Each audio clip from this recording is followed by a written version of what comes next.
मध्य प्रदेश सरकार कर्मचारियों के हितों के खिलाफ जाने में कोई कोताही नहीं कर रही है। हालत ये है कि एक चतुर्थ श्रेणी कर्मचारी की केवल 8 से 10 हजार रुपए मासिक पेंशन रोकने के लिए वह सुप्रीम कोर्ट तक चली गई और आखिरकार सरकार को वहां भी हार ही मिली। लेकिन कर्मचारी को भी जीते हुए यह सुविधा नहीं मिली और केस लड़ते समय ही कर्मचारी की मौत हो गई।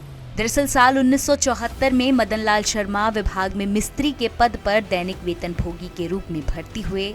साल 1999 में लेबर कोर्ट ने उन्हें नियमित करने के आदेश दिए, लेकिन सरकार ने साल 2000 में इंडस्ट्री कोर्ट में इसके खिलाफ अपील कर दी और सरकार वहां केस हार गई। लेकिन सरकार यहां भी नहीं रुकी और हाई कोर्ट में साल 2001 में फिर से अपील कर दी।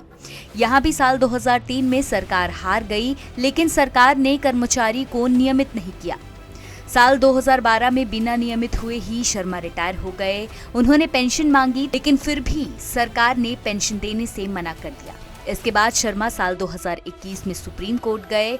वहीं साल 2022 में सरकार से लड़ते हुए उनकी मौत हो गई और अब सुप्रीम कोर्ट ने परिवार को पेंशन देने के आदेश दे दिए हैं।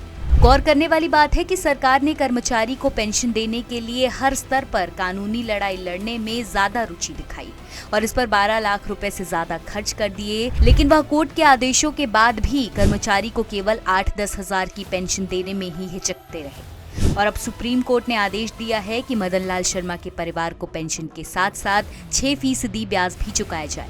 देखना यही होगा कि क्या सरकार अब पेंशन देती है या कोई नया बहाना ढूंढकर फिर से कोर्ट में नया केस का सरकार अपील करती है।